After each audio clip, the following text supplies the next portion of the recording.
અમદાવાદ શહેરની અંદર ગુનાખોરી જબરજસ્ત વધી હતી. તમને ખબર હોય, હિટ એન્ડ રન, આ તે, ચોરી, લૂંટફાટ વગેરે વગેરે અરાજક તત્વોનો આતંક. અને એ પછી ગૃહ રાજ્યમંત્રીએ ગાંધીનગરમાં મીટિંગ કરી અધિકારીઓને ખખડાવ્યા.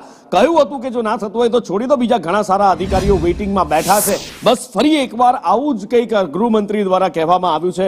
ગૃહ રાજ્યમંત્રી હર્ષ સંઘવીએ ફરી એકવાર ટકોર કરી છે કે કાયદામાં રહેશો તો ફાયદામાં રહેશો. અને એ પછી પોલીસે અમદાવાદ હોય, વડોદરા, રાજકોટ, ગાંધીનગરમાં અરાજક તત્વોનું સરઘસ કાઢ્યું હતું. પણ સવાલ અહીંયા એ છે કે આ કેટલા દિવસ સુધી, કારણ કે ગૃહમંત્રીએ જે વાત કરી હતી, ડ્રાઈવની વાત કરી હતી, એટલે જે અધિકારીઓને ફટકાર લગાવી હતી, એ પછી પોલીસ દ્વારા ડ્રાઈવ શરૂ કરવામાં આવી, જેમાં મોટા ભાગે સામાન્ય માણસ જ દંડાયો, સામાન્ય માણસ જ હેરાન પરેશાન થયો. હા, આરટીઓને લગભગ 1 કરોડની આવક અમદાવાદને થઈ, એ સરકારનું જમા પાસું છે, પણ લોકો હેરાન પરેશાન ખૂબ થયા. અને આ જે પ્રક્રિયા છે એ સળંગ ચાલતી પ્રક્રિયા હોવી જોઈએ, ન કે સામાન્ય માણસને હેરાન કરવા માટે, પણ ગુનેગારોના મનમાં એક ભય બેસાડવા માટે, એક ફડક બેસાડવા માટે. અને આ એક સરઘસ કાઢી રહી છે પોલીસ, ખૂબ સરાહનીય છે.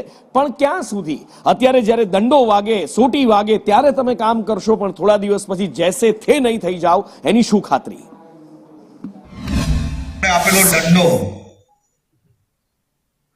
એને જ્યાં જરૂર પડે ત્યાં છૂટથી વાપરવો જ જોઈએ. અને હું આ જાહેર મંચથી ખૂબ જવાબદારીથી કહું છું,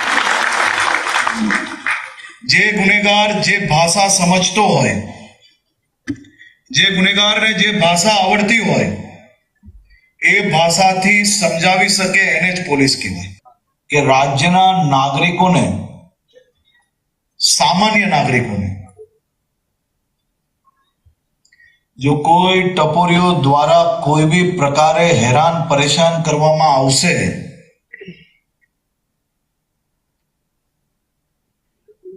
એના વરઘોડા તો જરૂરથી નીકળશે.